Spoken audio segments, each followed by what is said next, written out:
خوش آمدید گل بوٹے میں آپ کا استقبال ہے۔ پیش ہے مجاہد آزادی شیخ الہند مولانا محمود الحسن دیوبندی پر ایک تحریر۔ مولانا محمود الحسن دیوبندی علیہ الرحمہ، جنہیں شیخ الہند کے نام سے بھی جانا جاتا ہے، برطانوی حکومت کے خلاف ہندوستان کی آزادی کے لیے نمایاں خدمات انجام دینے والے اہم رہنما تھے۔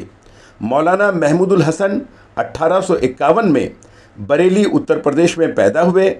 مولانا محمود الحسن نے 1915 میں ریشمی رومال تحریک کی بنیاد رکھی۔ یہ خفیہ تحریک تھی جس کا مقصد ترکی، افغانستان اور ایران کے مسلم رہنماؤں کی مدد سے برطانوی حکومت کے خلاف بغاوت کرنا تھا۔ اس تحریک میں پیغامات ریشمی رومالوں پر لکھ کر بھجوائے جاتے تھے تاکہ برطانوی حکومت کے خلاف ایک مضبوط اور متحدہ محاذ قائم کیا جا سکے۔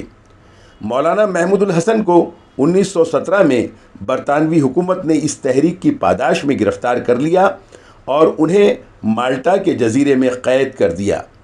وہ تقریباً 3 سال مالٹا میں قید رہے اور 1920 میں رہا ہوئے۔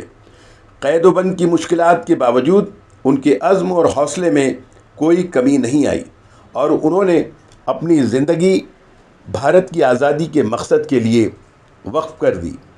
آپ کا انتقال 30 نومبر 1920 کو دہلی میں ہوا۔ یہ تحریر پروفیسر محمد شفیع کی کتاب مجاہدین آزادی اور ان کے کارنامے سے لی گئی ہے۔